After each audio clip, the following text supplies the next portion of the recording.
سيدنا ومولانا محمد الأمين وعلى آله وصحبه أجمعين. سبحانك لا علم لنا إلا ما علمتنا إنك أنت العليم الحكيم ولا حول ولا قوة إلا بالله العلي العظيم. رب اشرح لي صدري ويسر لي أمري واحلل عقدة من لساني يفقه قولي. رب يسر ولا تعسر رب تمم بخير. أما بعد. Muslimin muslimat yang dirahmati Allah, alhamdulillah kita panjatkan kesyukuran kita kepada Allah Subhanahu wa taala kerana dengan rahmatnya dan limpah kurnianya, inayahnya dapat kita bersama-sama berada dalam majlis ilmu yang diadakan di masjid ini. Dan seperti biasa kita akan kembali membaca, menyambung kembali bacaan kita penawar bagi hati. Dan pada malam ini insya-Allah kita akan masuk bab yang seterusnya, iaitu bab yang ketiga pada menyatakan sebut. Jadi tuan-tuan boleh lihat pada muka surat 71 dan tengok pada bab yang ketiga pada menyatakan sebut. Qala al-musannif rahimahullah ta'ala wa nafa'ana bi 'ulumihi wa ja'alana mukhlisina bi qira'atihi. Kata musannif rahimahullah ta'ala, bab yang ketiga pada menyatakan zuhud. Ketahui olehmu bahawasanya zuhud itu benci akan dunia dan berpaling daripada. Baik, bab yang ketiga ini kita membicarakan tentang sifat zuhud yang merupakan salah satu sifat-sifat yang dipuji, yang dipuji oleh syarak, ya, sifat-sifat yang mesti ada pada setiap orang mukmin. Jadi apakah yang dimaksudkan dengan zuhud? Maka kata dia, zuhud itu benci akan dunia dan berpaling daripada. Apa yang dimaksudkan dengan benci akan dunia ini? Kata Al-Imam Ghazali rahimahullah ta'ala dalam kitab Ihya Ulumuddin, disyaratkan benci itu bahawa ada ia dikuasai, mana dimiliki akan dia. Yang dikatakan benci dunia ini, kata Imam Ghazali dalam Ihya Ulumuddin, mana suatu yang dibenci itu dia dapat kuasai dan dia dapat kawal. Kerana mustahil kita benci pada benda yang tidak dapat dikawal ataupun tak dapat dikuasai, ya. Contohnya harta benda dunia.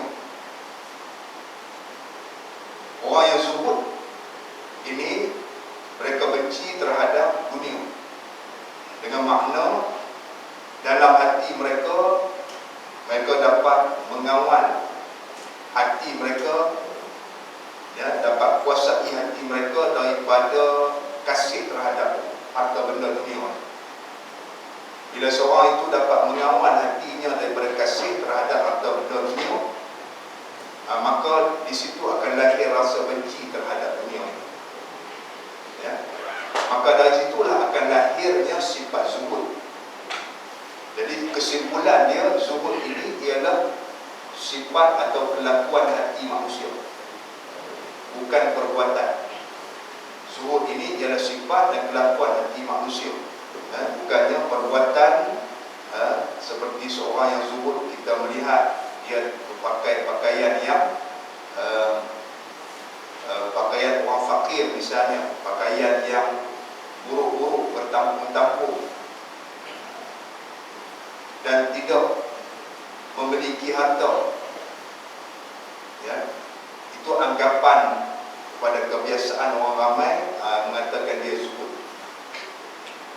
Ya, zuhud itu kita melihat dari sudut zahirnya, ya, zahir perbuatan seseorang itu nampak seperti zuhud, tapi sebenarnya zuhud itu bukanlah penampilan seorang ataupun kelakuan seorang itu, perbuatan seorang dalam kehidupan dia itu bukanlah mencerminkan dia seorang zuhud, tidak. Ya. Kerana ada beza di antara zuhud dengan fakir. Ada beza di antara zuhud dengan fakir. Fakir ini orang yang tidak mempunyai harta dan tidak mampu untuk memberi nafkah yang cukup kepada dirinya dan juga kepada keluarga. Orang yang tidak mempunyai harta, tidak mempunyai usaha untuk bekerja yang mampu untuk menampung nafkah dirinya dan orang lain, itu fakir. Maka bila sebab dia tak mampu, maka pakaian dia pun tidak dapat dia pakai seperti orang yang berkemampuan. Dia tidak mempunyai rumah untuk dia tinggal, dia tidak mempunyai tanah untuk dia usahakan, itu fakir. Adapun zuhud, ya, zuhud itu tidak mencerminkan seperti orang fakir, tidak. Zuhud ini sifat hati. Kalau seorang itu kaya hartanya tetapi hatinya zuhud, maka dinamakan zuhud. Ya. Kalau seorang itu fakir sekalipun tetapi hatinya kasih kepada dunia, tak dinamakan zuhud. Kalau seorang itu fakir tetapi dia masih kasih kepada dunia, dia nak kepada dunia, kalau dapat dia akan usaha ke arah itu. Maknanya dia akan mencari dunia bersungguh-sungguh. Itu bukan dinamakan zuhud. Kalau orang zuhud yang ada harta ini, maka harta pada tangannya itu ada dan tiada itu sama baginya, tidak ada beza. Tanda orang zuhud ini, yang pertama, walaupun dia kaya, dia tidak bermewah-mewah. Kalau bermewah-mewah, itu bukan zuhud nama. Itu tanda kasih kepada dunia. Orang yang ada harta, orang yang kaya, dia ada tanda dia. Orang zuhud tetapi ada harta, dia ada tanda dia. Tandanya yang pertama, dia tidak bermewah-mewah. Ya. Dalam kehidupan dia, walaupun dia mempunyai harta yang banyak. Yang kedua, dia tidak rasa perlu besar terhadap harta tersebut. Selalunya kalau orang kaya ni, kita tengok nampak senang tuan-tuan, tetapi sebenarnya hatinya sentiasa bimbang dengan harta. Kita tengok orang kaya ni, kita rasa macam untunglah dia senang. Tak? Sebenarnya tidak. Kalau kita tanya orang kaya, orang ada harta ni, hatinya sentiasa bimbang. Bimbang apa? Bimbang takut harta dia luar. Bimbang dia takut harta dia itu hilang. Bimbang takut harta dia itu dirampas orang. Ya, bimbang harta dia itu susut, berniaga, takut tak menguntungkan, dia sudah bimbang. Orang yang kaya yang macam ini tak dinamakan zuhud. Orang zuhud walaupun ada harta, dia berpada-pada dalam kehidupan dia. Dia pandai menguruskan harta dia dan tidak membazir harta dan tidak berlebihan dalam kehidupan dia, tidak bermewah-mewah. Harta yang banyak, tetapi dia gunakan pada jalan yang diridai oleh Allah. Maknanya harta yang ada pada dia itu bermanfaat bagi akhirat dia. Dan dia tidak perlu kesal terhadap harta tersebut. Kalau ada pun dia tak rasa perlu kesal. Kalau tiada pun dia tak rasa perlu kesal. Kalau harta dia tu luak susut pun dia tak rasa perlu kesal. Kalau bertambah harta, dia bersyukur dan dia gunakan sebaik-baik hartanya untuk jalan kebajikan dan jalan Allah. Itu tanda kita nak kenal orang zuhud. Ya. Jadi maknanya zuhud ini bukanlah semata-mata penampilan seseorang itu. Ya. Bukan penampilan, tetapi sifat yang ada di dalam hati. Mana dalam hati dia ada perasaan benci terhadap dunia. Ya. Bila mana benci terhadap dunia, bermakna kasih dia terhadap akhirat. Kerana nilai dunia dan akhirat ini berbeza bagi orang zuhud. Ya. Nilai akhirat tak ada tolok bandingan. Dunia ini tak ada harga. Dunia ini tak ada harga baginya. Ya. Dunia ini dia lihat seperti seekor bangkai binatang yang tidak berguna dalam pandangan mata hatinya, dalam perasaannya. Dunia ini kalau dia lihat, sebagaimana Nabi kata, kalau ditimbang sebelah sayap nyamuk, ya, kalau sebelah sayap nyamuk itu mempunyai nilai di sisi Allah Ta'ala, kata Nabi, ya, maka sudah tentulah Allah tidak akan memberi seteguk air kepada orang kafir kalau ada nilai di sisi Allah, walaupun seberat sebelah sayap nyamuk dunia ini.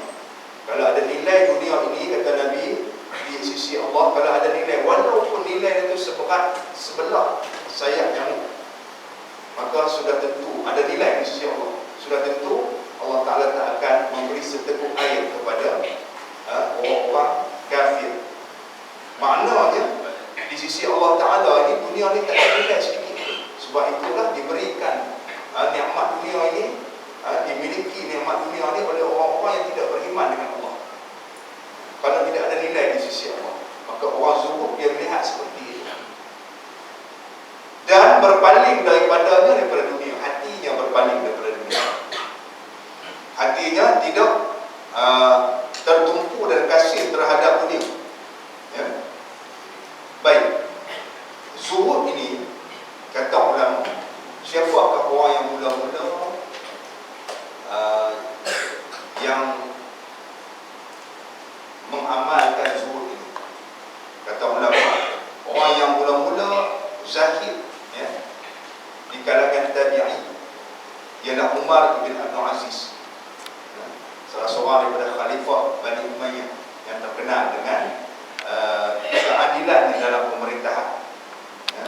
Walaupun dia hidup sebagai seorang khalifah pada zaman itu dengan penuh kekayaan dan kemewahan, daripada seorang gubernur di Madinah sehingga menjadi khalifah, maka disebabkan kemewahan yang mudah datang kepada Umar Abdul Aziz ini, dia dapat hidup dalam keadaan zuhud. Maka dia digelar orang yang pertama zuhud dalam dunia ini, ya, di kalangan bukan di kalangan sahabat lah, bukan di kalangan sahabat. Baik. Dan berkata setengah ulama, iaitu meninggalkan kesenangan dunia kerana menuntut akan kesenangan akhirat. Kata setengah ulama, pengertian zuhud ini ialah meninggalkan kesenangan dunia. Pasal apa dia tinggal kesenangan dunia? Kerana menuntut akan kesenangan akhirat. Bila ditinggalkan kesenangan dunia, maksudnya dia dalam keadaan di dunia ini dia menghadapi kesusahan dan ujian. Pada kesenangan dunia ini, kalau seorang yang mendapat kesenangan dunia, dia tidak akan rasa susah dan tidak akan rasa ujian yang berat, sebab semuanya ada. Tetapi kalau orang yang meninggalkan kesenangan dunia ini, dia akan merasai kesusahan, ya, dan juga merasai ujian daripada Allah, kerana semata-mata dia nak tuntut kesenangan akhirat, ya. Sebab itu kata ulama, kesenangan akhirat ini berasaskan kepada kesenangan kita di dunia, kehidupan kita di dunia. Kalau senang kita di dunia, susah kita di akhirat. Kalau susah kita di dunia, senang di akhirat, ya. Kesenangan akhirat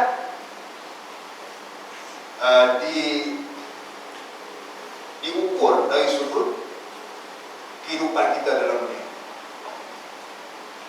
Diukur dari sudut kehidupan kita dalam dunia. Pada setiap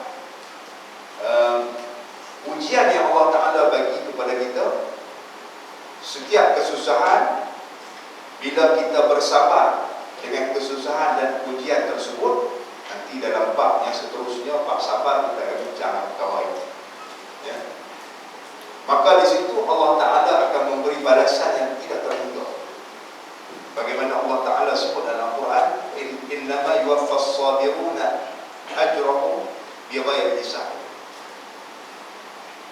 Sesungguhnya Allah Ta'ala akan membalas, Allah Ta'ala akan balas orang-orang yang bersabar ini pahalanya dengan tiada terhingga. Ya. Maknanya tidak terbilang pahala terhadap orang-orang yang bersabar di dalam dunia ini. Ya. Iaitu bersabar dengan ketaatan yang dipertanggungjawabkan ke atasnya, bersabar dengan amal ibadat yang diwajibkan ke atasnya, bersabar dengan maksiat yang dihadapi dalam kehidupan dunia, bersabar dengan ujian-ujian dunia. Ya. Dalam keadaan ini, nilai di sisi Allah, Allah Ta'ala mengambil kira setiap kesusahan dan juga ujian tersebut.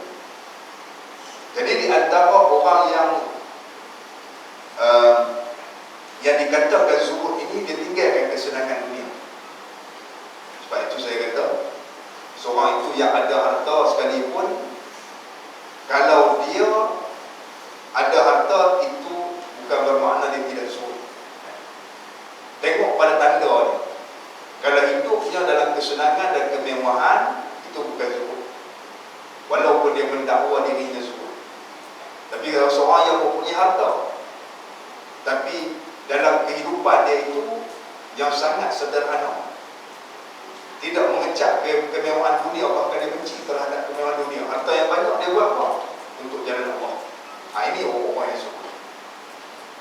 Ini baru dinamakan orang yang zuhud. Dan berkata setengah yang lain,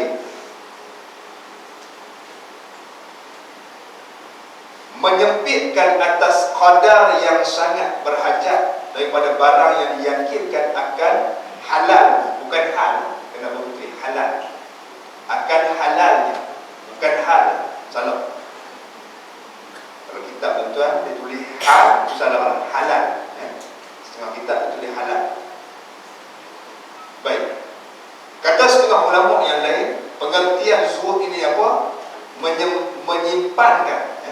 Menyimpankan atas qadar yang sangat berhajat daripada barang yang diyakinkan akan halal. Ini yang dikatakan zuhud. Maksud dia apa? Iaitu dia bataskan keperluan kehidupan dia terhadap harta rezeki yang halal sahaja, tidak lebih dari itu. Dia bataskan rezekinya, hartanya itu pada yang halal saja untuk keperluan dia, untuk keperluan dia yang mendesak. Dan lebih daripada itu dia tidak mengambil. Lebih daripada itu tidak berhajat bagi dia. Dia hanya ambil kadar keperluan yang dia perlu, keperluan yang paling minimum, paling mendesak. Ini kata setengah ulama. Berat lagi lah ta'rif ni. Mana dia ambil harta dunia itu kadar keperluan yang mendesak. Maknanya kalau dia tak makan mati, dia ambil sekadar bagi hidup. Hajat dia kadar untuk lapik perut dia, bukan bagi kenyang sampai gemuk dah. Lapik perut dia untuk dia, dan untuk kalau ada ahli keluarga dia, untuk ahli keluarga dia saja. Dan diambil rezeki dan harta tersebut yang betul-betul halal, yang syubhat dia tinggal untuk keperluan dia yang mendesak. Itu nama dia zuhud dalam dunia. Walaupun dia memiliki harta yang banyak, dia ambil sekadar yang perlu, yang lebih dia tak ambil. Itu nama dia zuhud. Dan berkata setengah yang lain, meninggalkan menuntut yang tiada ada habis barang yang ada. Kata setengah ulama, pengertian zuhud pula banyak pengertian dalam kitab ini. Meninggalkan menuntut yang tiada ada hingga habis barang yang ada. Maksud dia apa? Dia tidak mencari dan tidak berusaha benda yang tak ada. Selagi mana keperluan dia ada dalam untuk kehidupan dia, makan minum dia, lagi itu dia tak cari. Sekali itu dia tak cari lagi. Ada satu kisah di Yaman. Ada seorang yang di Yaman, di sebelah Hadramaut. Dia buka kedai baik basikal, baik motor. Kedai membaiki motosikal. Jadi dia buka kedai tu sekadar keperluan dia. Dan dia baik mana cukup untuk kadar keperluan dia, dia tak buka. Dia tutup. Habis boleh buka. Dah boleh buat. Pasal apa? Pasal bila dia ambil keperluan hajat dia, yang lebihnya itu dia nak masa yang lebih itu untuk ibadah dia kepada Allah.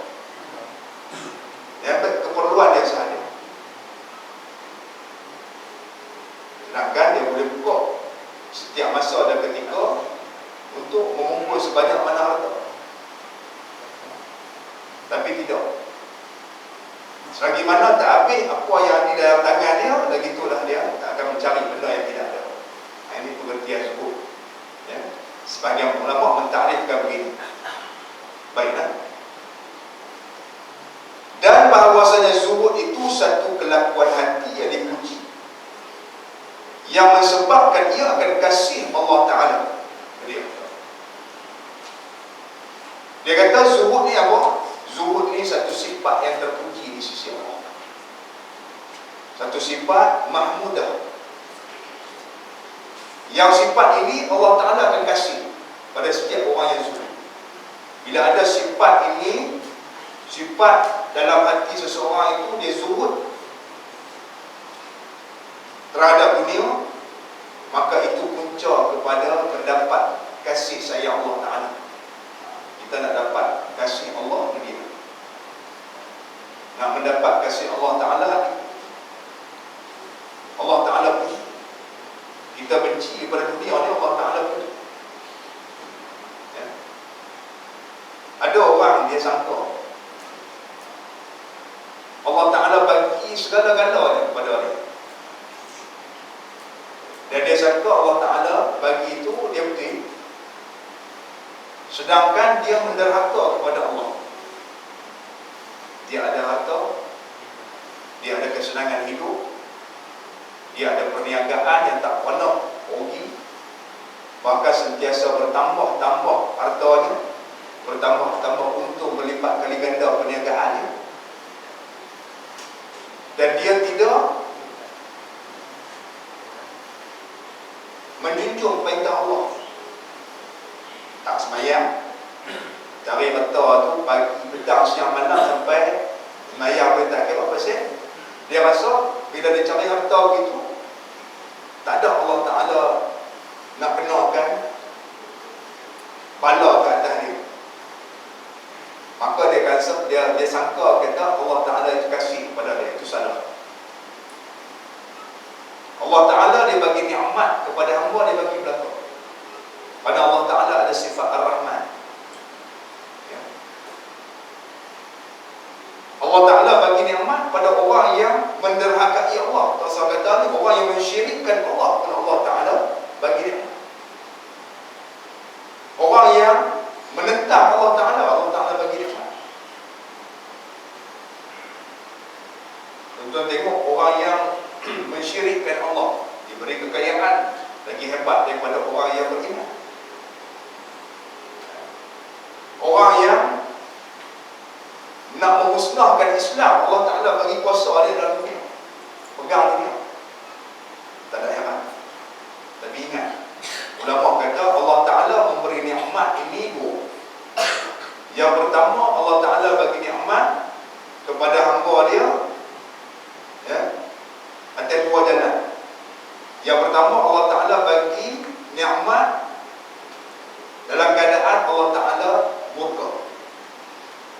Yang kedua, Allah Ta'ala bagi nikmat dalam keadaan Allah Ta'ala redha.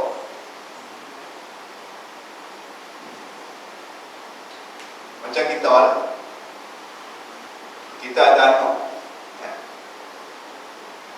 Ada anak kita duk minta, nak kita bagi, tapi kita bagi itu dah keadaan marah. Kita bagi, tapi dah keadaan marah.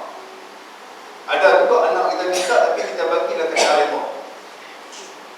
Jadi anak kita cakap bagi, maknanya kita kasih kepada dia, kita sayang pada dia, padahal kita marah pada dia.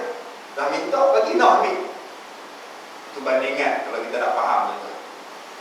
Jadi Allah Ta'ala bagi kepada hamba dia satu dalam keadaan murka. Yang ni yang bahaya. Yang dia sangka kata Allah Ta'ala kasih pada, sedangkan Allah Ta'ala murka. Dan Allah Ta'ala nak menambahkan lagi kesesatan dia, nak menambahkan lagi kefasikan dia, dengan sebab Allah Ta'ala bagi nikmat. Nikmat ini boleh jadi fitnah kepadanya, boleh jadi juga manfaat kepada dia.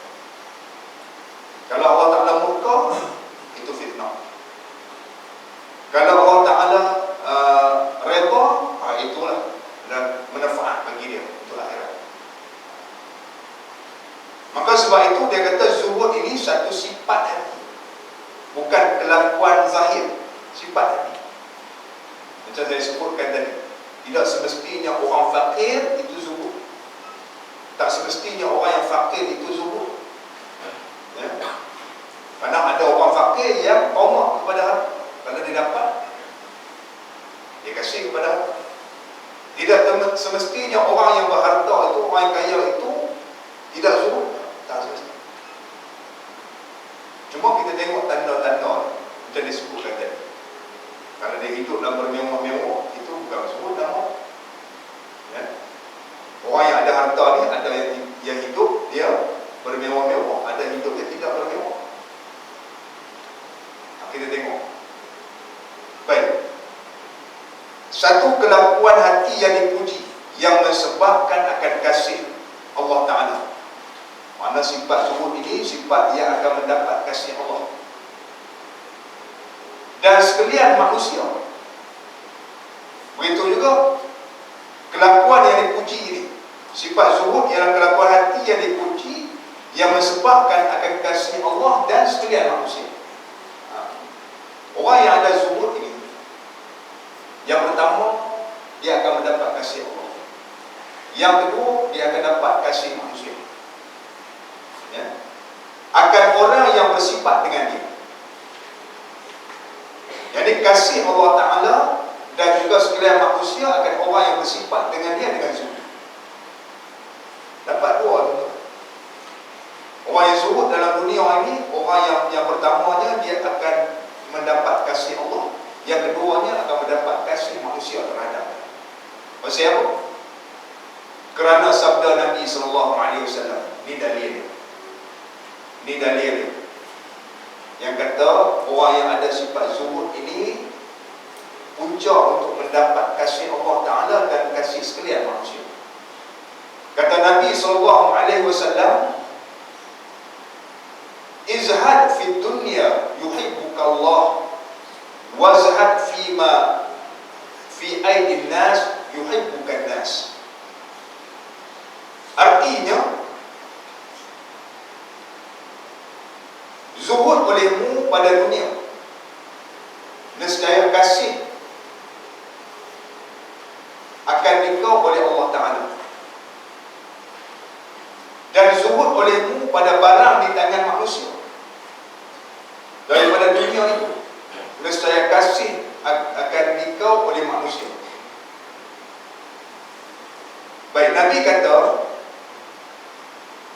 izhad fi dunya yuhibbuka Allah. Zuhudlah dalam dunia ini, nescaya kamu mendapat kasih Allah. Nescaya Allah Ta'ala kasih terhadap kamu. Itu yang pertama. Yang kedua, Nabi kata wazhab fima fi aidin nas yuhibbukan nas. Dan zuhudlah pada apa yang ada di tangan manusia. Apa dia? Yaitu harta benda dunia. Maka yuhibbukan nas, dan saya manusia akan kasih. Ya. Kalau kita tidak omong kepada harta orang, orang kasih kepada kita. Kalau kita tak tamak, ya, pada harta orang lain yang ada pada tangan manusia ni, manusia akan kasih kepada kita. Dia. Kalau kita ada kawan, ada kawan, dia macam minta duit dekat kita, kita buat dekat dia. Kita buat. Pasal manusia ni dia tomok terhadap dunia. Dunia ini, harta dunia ini ialah salah satu perhiasan yang dikasihi oleh manusia. Harta benda dunia ni benda yang dikasihi oleh manusia secara umum. Bila kita nak benda yang ada di tangan orang lain yang orang kasih itu, orang lain benci kita. Ya. Jadi kawan, kalau kita ada kawan-kawan yang macam minta duit dekat kita, kita nak keluar. Kita ada anak-anak kita ni dah habis dah mengaji universiti, minta duit kat kita juga, kita buat dekat anak ni. Ya. Aku ni pencet sampai nak habis, sampai nak buat wakaf tak boleh bagi kat anak. Mengaji apa tu sampai tak boleh nak simpan duit. Nak simpan duit macam mana anak PTPTN nak kena bayar? Ya. Balik kerja tak ada, habis dah hutang dah. Nak bayar PTPTN lagi. Minta kat mak bapak. Tu pun bapak marah kita. Ni aku dah bagi belah hang daripada darjah 1 sampai dah masuk universiti pun aku bayar. Lepas tu dah dapat pinjaman PTPTN, balik tak ada kerja lagi, minta duit kat aku lagi. Baik tu siapa kerja? Baik tu siapa mengaji di universiti kan? Baik anduk dengan aku. Ya. Aku bagi elak dia. Habis duit berpuluh-puluh ribu pula. Kalau campur daripada kecil, belah terakhir ni, belah anak, dia tak boleh terima. Kita marah. Ya. Sebab harta benda dunia ni semua manusia suka dan kasih. Dan dia tak suka orang lain untuk meminta-minta kepada dia. Tak suka. Ya. Kita orang minta sedekah, mula mai apa kita bagi RM5, mai yang kedua pula. Betul mai pusat tahfiz amal pula. Kita mula ni apa ni sampai 2-3 orang ni tadi bagi dah mai pula, ni mai pula. Kita dah marah. Ya, dari RM5 nak jadi RM15 dah. Makan mi kuah baru 3 ringgit. Kalau makan mi kuah RM5 kena orang pula lah. Lepas tu mai pula bagi pula RM5. Kita marah. Pasal harta kita kasih. Sebab itu orang yang zuhud terhadap harta yang ada dalam tangan manusia ini, manusia kasih kepada dia. Dia tak minta-minta. Dia tidak menjeling-jeling terhadap harta manusia. Dia tak minta-minta. Maka Allah Ta'ala bukan kata Allah kasih saja, manusia pun kasih. Ya. Baik. Ini kelebihan orang yang zuhud, ya, mendapat kasih Allah dan mendapat kasih manusia. Adalah zuhud itu terjadi ia kerana ilmu. Baik, zuhud ni macam mana boleh main dalam hati kita ni? Dia sifat hati. Macam mana kita nak mendapatkan zuhud? Maka kata dia, zuhud itu terjadi daripada kerana ilmu. Punca nak dapat sifat zuhud, dia mula dengan ilmu. Mana dalil dia? Kerana sabda Nabi SAW. Nabi sebut dalam hadis, وَقَالَ الَّذِينَ أُوتُوا الْعِلْمَ وَيْلَكُمْ ثَوَابُ اللَّهِ خَيْرٌ لِمَنْ آمَنَ وَعَمِلَ صَالِحًا.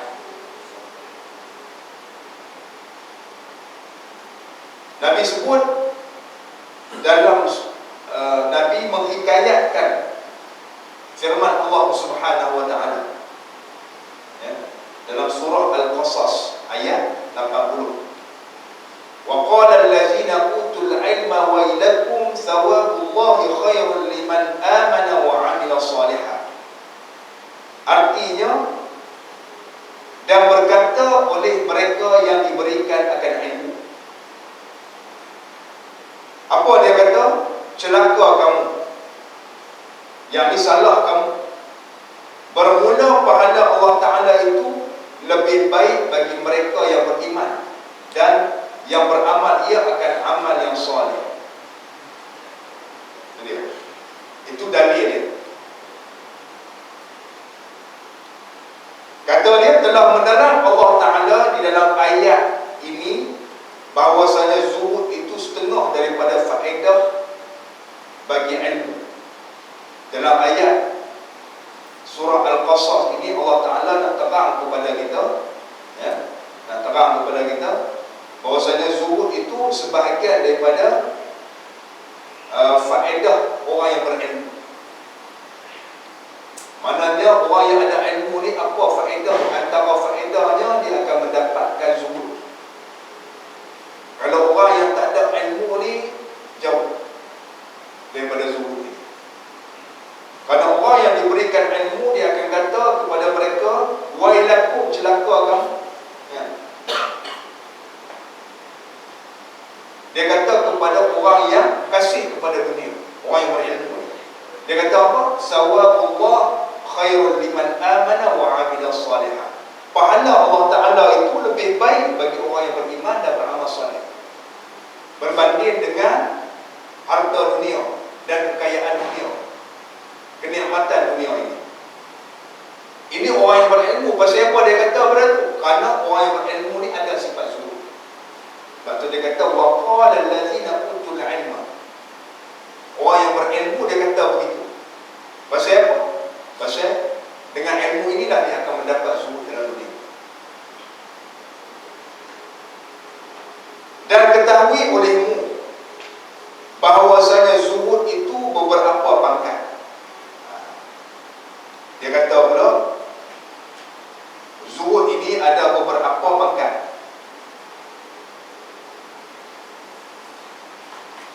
Ada beberapa martabat zuhud ini. Kerana manusia ini tuan-tuan, dia banyak martabat. Kalau dalam ilmu kemasyarakatan, manusia ini pun banyak martabat. Ada orang awam, ya. Ada orang bangsawan, ada pemimpin, ya. Ada baja. Dia tak sama. Tabaqatun nas. Yang martabat manusia, peringkat-peringkat manusia tak sama. Kita pergi mana-mana pun dia boleh, yang ni orang awam, jadi VIP, jadi VVIP. Kita naik kapal terbang pun ada kelas ekonomi, ada first class, ada business class, harga tak sama. Kita orang awam ambil ekonomi lah, bersesak dalam kapal terbang, ya. Kalau orang yang ada motor, dia ambil high speed, first class, business class, ya. Begitu juga lah urusan akhirat. Urusan dunia pun dia ada martabat-martabat manusia. Ada orang awam, ada orang yang pertengahan, ada orang yang peringkat tinggi, ya. Dalam urusan akhirat pun sama. Ada orang awam, ada orang khawas, orang yang khas. Orang khawas atau khawas, orang yang sangat khas, tak sama, ya. Baik, dia kata pangkat zuhud ini ada beberapa pangkat. Kerana manusia ini pun ada beberapa pangkat dan martabat. Pangkat yang pertama, bahawa zuhud ia pada ketika hatinya cenderung kepada dunia, tetapi bersungguh-sungguh ia pada melawan akan hati, ya. Yang pertama, nama dia bagi apa? Dia kata pangkat zuhud yang pertama, dia zuhud terhadap dunia ketika hati dia tu masih lagi cenderung dan kasih terhadap dunia. Maka hawa nafsu dia melawan hawa nafsu dia. Hawa nafsu dia ni teringin tumbuh dengan dunia ni. Tahu macam mana teringin tuan? Macam teringin kita nak makan ikan bakar. Dulu ada cerita, ya, ada cerita seorang orang soleh wali Allah di Kedah, di Belok Taubiah tak silap dia. Orang panggil Tok Munai. Tok Munai. Tok Munai. Orang wali Allah. Ya. Satu hari itu, dia memang orang yang terhubung lah, orang alim. Orang alim besar. Cerita zaman dulu. Satu hari itu nak cerita, dia teringin sangat ikan bakar. Teringin semua-semua. Dia pergi cari ikan. Kemudian dia bakar. Ini nak cerita kata dia nak lawan. Teringin. Dia main juga dalam keadaan tertentu, main benda-benda ni. Teringin semua. Dunia ada ikan bakar. Sudah. Tuan ikan bakar. Lau apa ikan bakar? Lau apa ni? Ikan bakar. Ha? Ikan keli RM10 sudah. Bakar. Keli bakar RM10. Kalau jenah bakar, ikan merah bakar, jangan tanya. Kalau main apa nama tu? Robot. Tak ada RM100 kat atas tu Saudi. Ikan bakar. Dah nak tulang banyak. Kan? Nak makan tu jenuh apa kelas tulang. Bayar RM100. Yang kata nafsu, dia mau, dia tak kira RM100. Dia bayar. Tak campur GST lagi tu. RM100 orang. Ha? Nampak. RM100 orang. Ha? RM6. 6%. RM6 saja GST. Jadi Tok Munai ni, dia beli ikan bakar tu. Dia beli ikan, kemudian dia bakar. Dia teringin sangat nak buat ikan bakar. Dia bakar tu sampai ni. Dia ambil ikan tu, dia tonyong masuk dalam mulut dia. Dia kata, no, nak makan sangat ikan bakar. Dia orang tu. Dia tonyong masuk dalam mulut dia. Dia habak ke awal sunnah makan. Makan telan dia kata. No, sangat ikan bakar. Dia nak ajak awal nafsu dia. Sebab tu orang bagi apa? Allah Ta'ala bagi keramat kat dia. Karamah. Zaman dulu ni nak pergi Tanjung kena jalan kaki. Nak pergi Tanjung kena jalan kaki.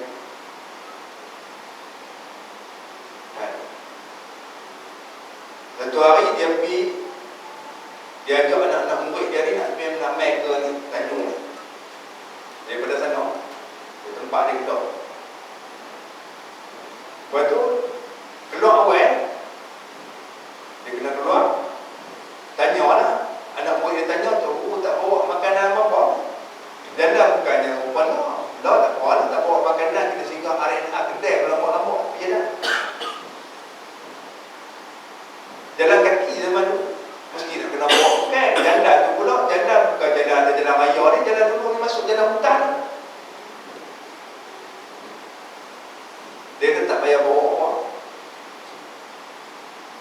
Tak payah bawa apa. Tu anak murid kata, tahu kita tak payah bawa apa, nak sampai jalan kaki sana ni sehari lebih. Bukan kata ni, bukan kata jam-jam lah.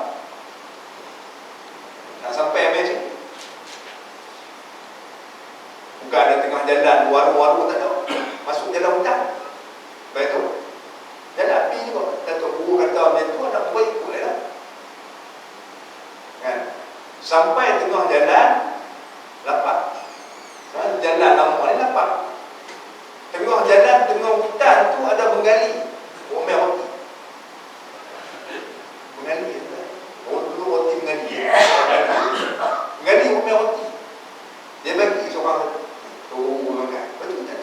Tengah-tengah bukan ni. Mengali Mewati. Mengali Islam lah, bukan mengali Kapiak lah.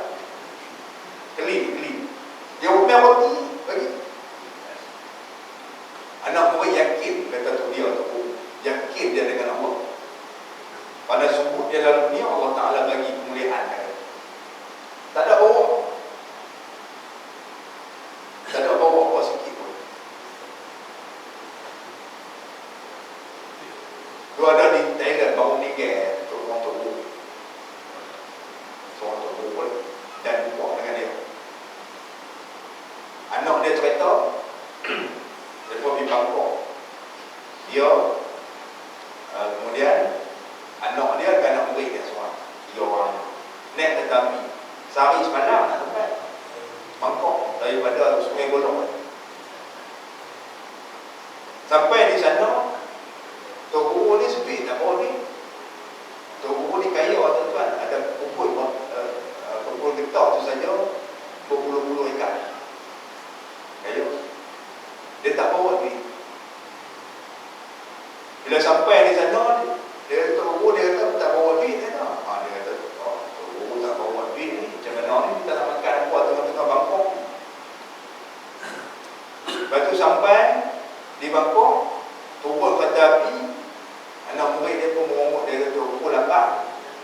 Perut bunyi, perut dia dah bunyi berong-berong. Tok Guru dia tanya, hang lapar ke amat? Dia kata, dia kata lapar. Tok Guru dia kata, hang sabar Ustaz, aku nak bayar sunat duha. Sabar Ustaz. Sekali dia main. Ada kata, Allah dia kata, Allah Ta'ala bagi rezeki, keyakinan. Sekali dia main. Nak main siapa? Dia nak bagi tak kenal siapa. Tak apa lah, betul lah. Dia tunggu, Tok Guru semayang duha dulu di tepi saja kereta api tu.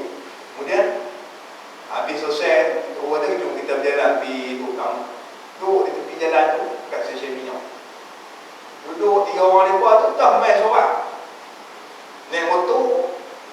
Dia tanya, Tok Guru mari mana ni? Dia orang sana, orang Melayu juga. Duduk di Bangkok. Tak tahu orang siapa, tak kenal. Tok Guru main mana ni? Dia kata tadi orang main sini lah. Tu. Tak kenal pun. Budak, anak dia pun tak kenal. Tok Guru pun tak kenal. Mari mana makan nasi lagi? Dia tak makan lagi lah. Nak ambil, serata lagi. Dia pun pergi. Ambil serata lagi. Tok Guru dia kata, aku dah kata dah. Kampung dia tak apa sabar asal lagi. Dia main. Tok Guru dia kata. Tu anak murid dia contoh. Orang yang subut dalam dunia. Mata apa itu? Ya. Tapi untuk akhirat. Baik. Ini cerita dia. Dia kata mula-mula pangkat yang paling rendah zuhud ni, dia zuhud terhadap dunia ketika mana hati dia tu sangat nak dan kasih terhadap dunia. Dalam masa yang sama, dia bersungguh-sungguh melawan hawa nafsunya supaya tidak terpengaruh dengan nikmat dunia. Itu pangkat yang pertama. Dia kata pangkat ini bukan zuhud dunia. Pangkat ini bukan zuhud ini. Ya?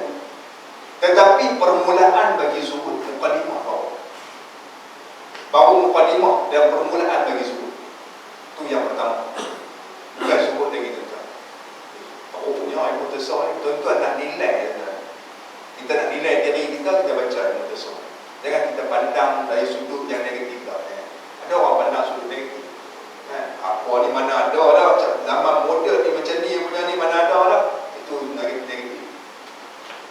Tapi kita kena pandang dari sudut positif. Bagaimana, di mana kedudukan kita berbanding dengan orang yang macam ni. Mana jauh sangat-sangat. Dan kita kena ambil muhasabah dan iktibar. Kena ambil pengajaran, ambil muhasabah. Kedudukan diri kita dengan orang-orang soleh zaman dulu sangat jauh. Kita kena muhasabah dia. Kena ambil pengajaran. Kata kita ni jauh sangat. Kita ni dengan akhirat jauh sangat. Terani dia tak belum lagi sampai kepada zuhud. Tu. Kurang-kurangnya kita dapat menilai diri kita. Itu pandangan positif. Kalau orang pandangan negatif, dia tak mau lah. Kalau ahli dunia, dia tengok ni semua pemurung ni. Kan? Dia nak pada dunia. Hawa nafsu dia agak, jangan percaya kita tak tasawuf ni lah. Tak boleh kaya, tak boleh senang. Kan?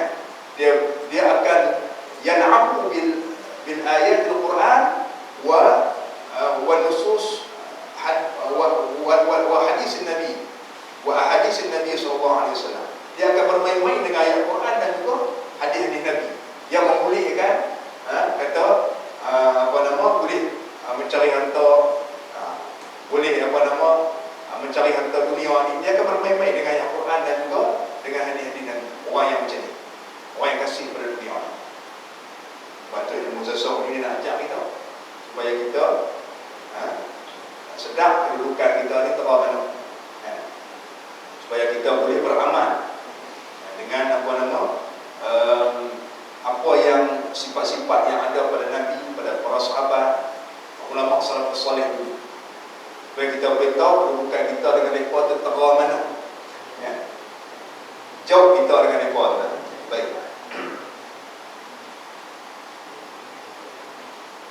Kemudian dia kata pangkat yang kedua, itu pangkat yang pertama ialah bukan zuhud lagi tetapi permulaan bagi zuhud.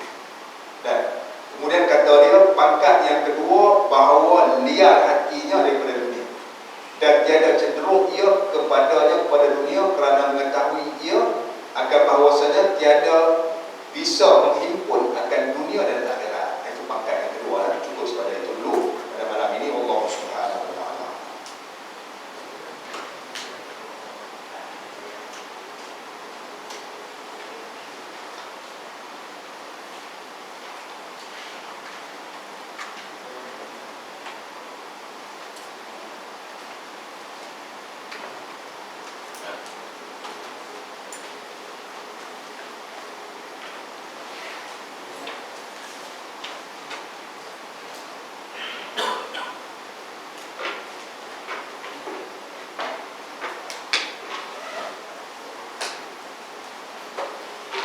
Bismillahirrahmanirrahim. Alhamdulillahirrahmanirrahim.